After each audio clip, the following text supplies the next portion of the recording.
So let's take a moment to look back at the summer it was for the Sun Devils. All right, we got to start with this guy, the phenom. Leon Marchand won not one, not two, but 3 gold medals at the World Aquatic Championships in Japan, including a record-breaking performance in the 400-meter individual medley when he finished in 4 minutes, 2.50 seconds, breaking Michael Phelps' last remaining world record while Phelps was on the call of the event. Now, the well-documented Sun Devil supporter donned the medal on Marchand in what could be a true passing of the torch moment. And don't forget, folks, the Paris Olympics are right around the corner. And Ben, I think right now the biggest question everyone has is what is going on with Jaden Rashada and really the quarterback situation as a whole?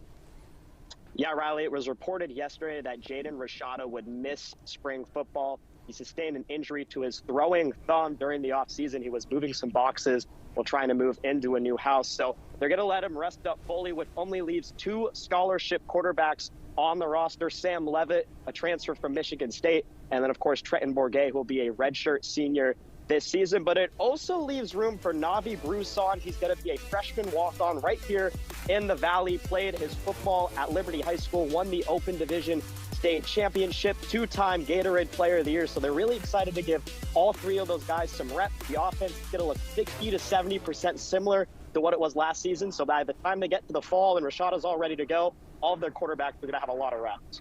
When you think of ASU, you think of 2 things: parties and innovation. And if the current administration had to say, it would only be the second one. Did the Pac-12 media rights deal contribute to this? Perhaps. Yet the question truly lies with the university. 13-0. It will most likely be the final season for the Conference of Champions. The member schools are a combined 13-0 for the first time in over 90 years. And 6 schools, yes, half of the conference, are ranked inside the AP Top 25. So it seems weird that as the conference is set to fade off into the sunset, that they are as relevant as ever. But maybe, just maybe, they saved the best season for last. No, the Pac-12 won't stay undefeated, as USC and Stanford will meet for the first conference game of the season tomorrow night. But you can't deny that behind Deion Sanders and the Buffs, Heisman winner Caleb Williams and the Trojans, a Utah team that has gone to back-to-back Rose Bowl, plus the youngest head coach in college football, that the Pac-12 is as electrifying as ever. They would lose the 15th hole, but on 16, this is the par 5. Preston Summerhays pulling 7 wood, going for it in 2, and he sets up this eagle putt for Riggs Johnston. All square the match as he drains it. They tie the match for the 3rd time in just their first 7 holes, and they didn't make a par until their 8th hole into the round. I don't know about you, but ASU Wrestling is feeling 22, and it was the 22nd Pac-12 championship for the Arizona State Wrestling program, which makes it the winningest program at the school. To tell us more what was special about number 22, here's wrestling reporter Keenan Vaughn. Jose Parris is a professional basketball player, and if you were confused how he showed up to the Dominican Republic and played as a pro before ASU season was over, don't worry, his teammates are just as confused. It was quite the impressive effort to overcome an 11-point deficit with less than 3 minutes left last night, and the Sun Devils' 16 forced turnovers in the second half was a big help. We now welcome in men's basketball reporter Justin Lacertosa. And Justin, through just 3 games this season, the Sun Devils have clearly found their identity on the defensive end of the floor. What has ignited that spark into this Arizona State defense?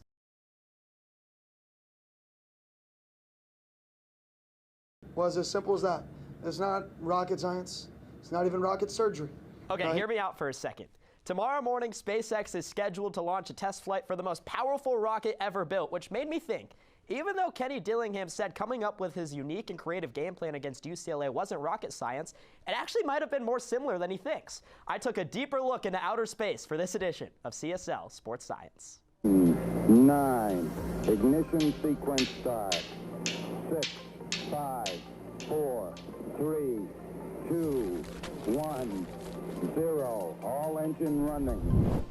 First, let's make this make just a little bit of sense by checking in with Minnesota Vikings quarterback Josh Dobbs, who's been dubbed the Pastronaut thanks to his aerospace engineering degree he got at the University of Tennessee. Dobbs said football and rocket science are alike because both deal with the problem-solving and critical thinking skills to help solve the problems that teams are faced with. Dillingham knew the UCLA defensive line would cause problems for the ASU offense in Trenton Bourget, who got banged up against Utah. So what did he do? He took them out of the equation and created something unconventional. Just like the time Apollo 13 astronauts had to use duct tape to make sure they had enough air to survive. It was weird, but it got the job done. Arizona State put 3 players under center against UCLA, and all of them had to know the mission plan in order to score touchdowns. Main gear touchdown. Pilot Jim Dutton now deploying the drag shoe. No, these types of touchdowns. Sets his feet and delivers. Goal line end zone Badger. Touchdown ASU. Just look at Cameron Scadaboo, who has passed for, run for, and caught for a touchdown this season. His versatility would make for a great astronaut, and I think he would fit in just fine within the confines of a rocket ship. Kenny Dillingham didn't just put out random players in random places in Pasadena, even though it may have looked like it. Like it's sound. Like it looks goofy and unique and different, but we didn't just go out there and run something that wasn't sound. It's just different. Just like any key space flight, Kenny's plan was well tested and, as he said, was sound. He didn't just make some rocket like you do in your backyard. This one was state of the art and was able to handle the gravity of the situation against a top 10 defense. Kenny didn't activate his launch abort system, and maybe he's just a little bit more of a rocket man than he may think.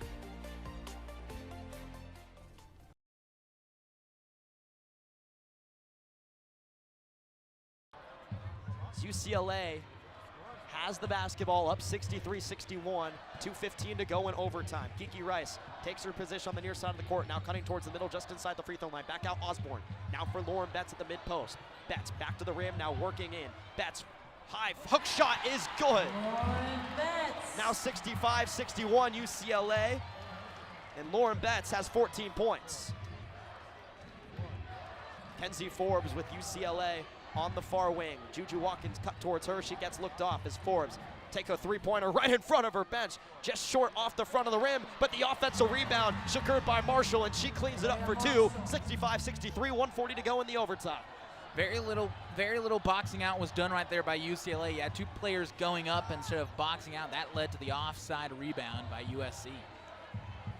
Kiki Rice cutting in through the paint is stopped in her tracks by Padilla. She has to work back out to Dugalich.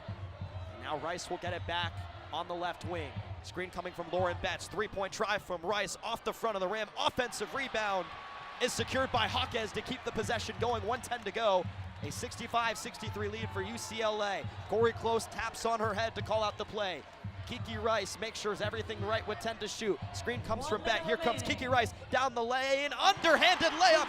Spins off the rim and in. A 67-63 lead. And a foul is called in transition Foul is on number 20 from UCLA. on Charisma Osborne. Fourth personal. It's her 4th foul now, as Juju Watkins was trying to work the ball back up court. After Kiki Rice's layup extended the UCLA lead to 67-63. But now with the Osborne foul, Juju Watkins will head back to the line. She's made 10 free throws in the game. And now the officials with some words for Corey Close. And they're checking at Osborne, who may have some blood on her arm. Trying to see if it's okay or not, or if the trainers have to clean it up, and they indeed do. As Osborne was bleeding, didn't check out. Typically you have to check out for that type when you address a wound when you're bleeding, and the ref saying, hey, you need to check out for that, but she's just saying, hey, it's just a cut. Want to make sure it doesn't bleed, so she's all good. So Watkins, who is 10 for 11 from the line. First one is good, 67-64. UCLA with the lead with 55 seconds to go.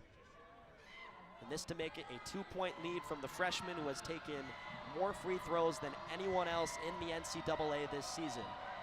Her second is off the back of the rim, but an offensive rebound grabbed by USC. Forbes, 3-point try to tie it is good! We're tied at 67! Mackenzie Forbes! How big is that?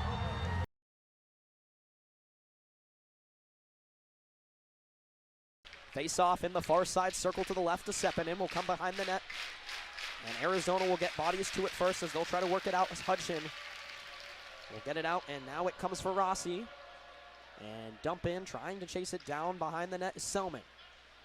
It's Arizona State able to get it out of the zone. It's just out of the reach of an Arizona defenseman. And back the other way, it's a race for the puck. Trying to get there first was Gratton. He does. Gratton on the backhand. He sends it just wide. Here's Niedermeyer trying to look towards the center of the ice, but pass is intercepted, and Josephson will clear it for Arizona.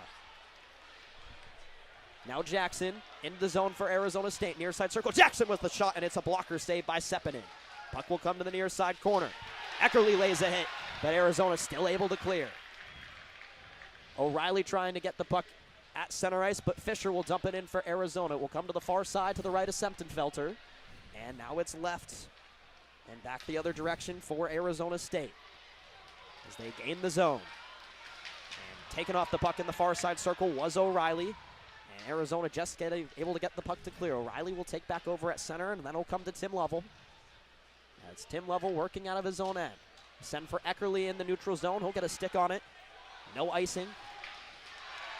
As puck in open ice, and teams battling for possession in the neutral zone. Swigert tried to get a piece of it. He wasn't able to. As Tim Lovell's been out there on a long shift. Sends it across the ice for Copperroot. As Eckerly tied up some extracurriculars at neutral ice. Arizona State back in the direction. Here's Swigert. And then penalties coming up on Arizona. Murchison, rather.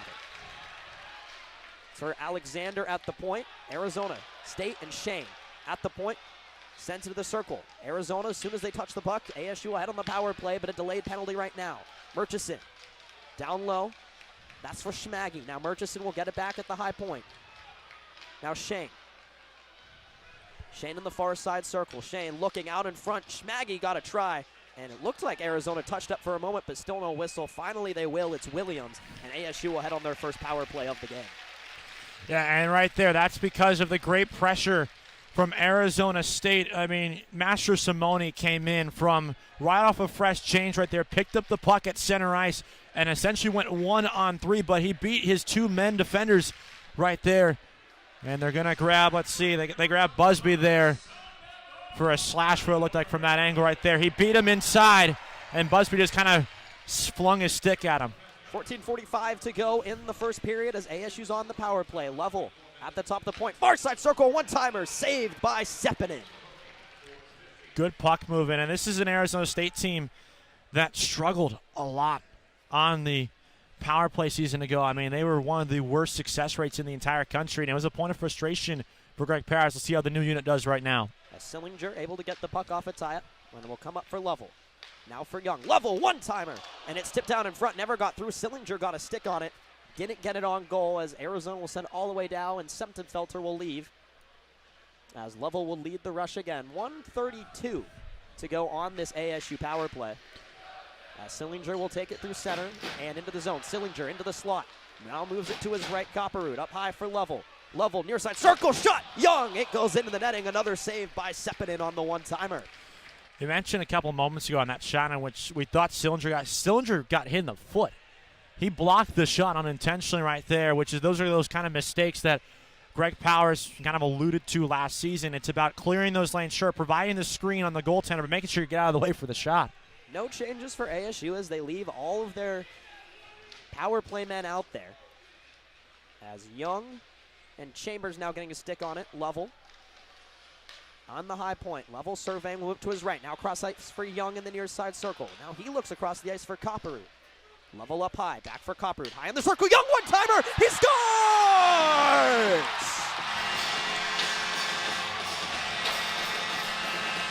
Alex Young, the Colgate transfer, gets ASU on the board first.